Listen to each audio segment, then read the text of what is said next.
tidak takut mengungkapkan.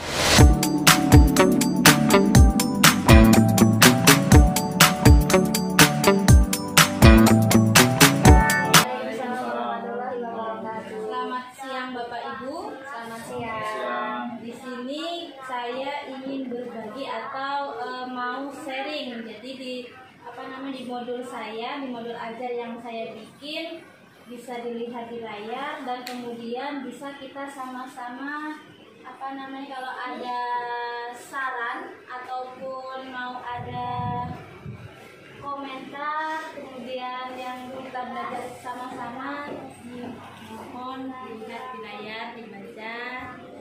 Dan kalau ada yang mau sains dan berani mengungkapkan pendapat, jadi supaya siswa itu tidak takut mengungkapkan dan pembelajaran. Di sini saya menggunakan model tatap muka. Nah, bisa juga kalau model pembelajaran itu Bapak Ibu mau menggunakan yang lain, entah itu game atau misalkan apalagi ya, banyak ya model-model pembelajaran saat ini. Jadi bisa dipilih model-model pembelajarannya. Kemudian karena sudah informasi umum itu tadi sudah selesai, lanjut ke komponen inti. Jadi komponen inti itu ada capaian pembelajaran. Jadi capaian pembelajaran itu bisa dilihat atau kita bisa mencarinya di Google saja, karena masing-masing capaian pembelajaran kan sudah ditentukan kayak gitu. Jadi bisa dilihat masing-masing untuk capaian pembelajaran mapel masing-masing. Kemudian tujuan pembelajaran.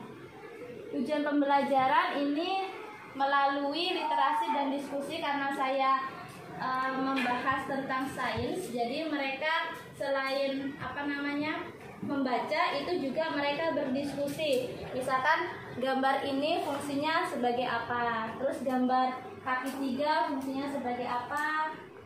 Ini untuk capaian pembelajaran itu kita lihat dari mana? Di mana? Di itu Bu, di internet. Enggak, di BMM ada juga, di internet ada juga. Maksudnya itu sudah baku ya? Sudah. Jadi nggak bisa nambah, nggak bisa diubah kayak gitu. Jadi masing-masing yang bisa kita ganti TP dan ATP. TP dan ATP bisa diganti. Kalau JP enggak. Kayak KIKD itu loh. Mau itu Kak dikasih contoh Kak? Tentang yang audience, condition, behavior sama degree. Iya. Contohnya untuk MIPA ya. Oh iya, MIPA. Jadi saya juga membaca itu Bapak. Iya. Kayak gini contohnya. Dengan mengamati contoh, siswa dapat membaca teks deskriptif tentang benda hidup dan tak hidup dengan lancar. Nah, audiensnya siapa? Siswa. Conditionnya dengan mengamati contoh. Terusan behaviornya ngapain? Yang depan tadi dengan membaca teks deskriptif. Nah, degree-nya yang mana? Dengan jelaskan dong audience, behavior, degree, condition, degree. Jadi kalau condition ini kan tentang keadaannya. Kita itu ketika menerapkan modul ajar di kelas, apa sih yang kita lakukan? Berarti dengan mengamati. Apa yang diamati disesuaikan dengan tulis diamati apa? Gambarkan, videokan, seperti itu. Kalau audiensnya sudah tentu siswa, peserta didik atau murid. Kemudian behaviornya di sini perilakunya. Mereka itu melakukan apa di kegiatan belajarnya Bu Misdi?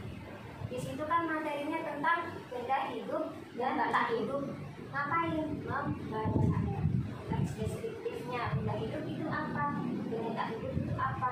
Nah, degree-nya itu tingkatannya. Jadi mereka itu dengan baik atau dengan lancar dan sebagainya, dengan benar juga boleh. Misalkan siswa yang auditory sama kinestik itu di bawahnya, atau gimana?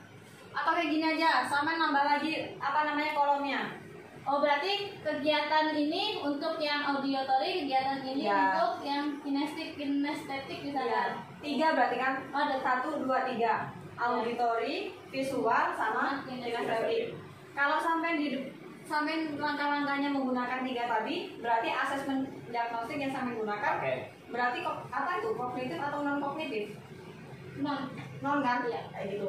Tapi tergantung lagi. Karena tadi sudah diwajibkan ada asesmen diagnostik. Kalau sampai mau pengetahuan, sampai bisa mengelompokkan 3. Kalau misalkan sampai sudah bikin 3, jadinya ingat lagi tugas sampai di situ cuma sebagai fasilitator. Siswa-siswa yang sudah dikelompokkan, sampai kasih media pembelajaran yang sudah sampai buat, terus sampai bisa keliling dan bertanya untuk siswa yang ingin masih dari kira-kira perlakuan kita untuk pembelajaran ini tuh sudah berhasil nggak sih, kayak gitu kan. Kita kan sudah mengelompokkan dari asesmen diagnostik tadi kan, kira-kira dengan model ini, dengan media ini, apakah sudah berhasil atau belum, itu asesmen formatif. Kalau misalnya nanti formatifnya nilainya masih belum tercapai, berarti kan kita harus memperbaiki medianya bisa atau modelnya bisa, kayak gitu kan. Ketika asesmen sumatif itu untuk melihat ketercapaian siswa dalam tujuan pembelajaran yang sudah kita buat. Untuk diskusi hari ini kita cukupkan sekian terlebih dahulu. Kita lanjutkan besok-besok atau besoknya lagi. Ya, karena waktu memang sudah menunjukkan sore. Ya, dan itu saja. Kurang lebihnya saya mohon maaf, dan untuk saran-sarannya terima kasih banyak kepada Bapak Ibu guru. Mudah-mudahan nanti modul ini bisa menjadi lebih baik lagi. Ya, terima kasih. Wassalamualaikum warahmatullahi wabarakatuh.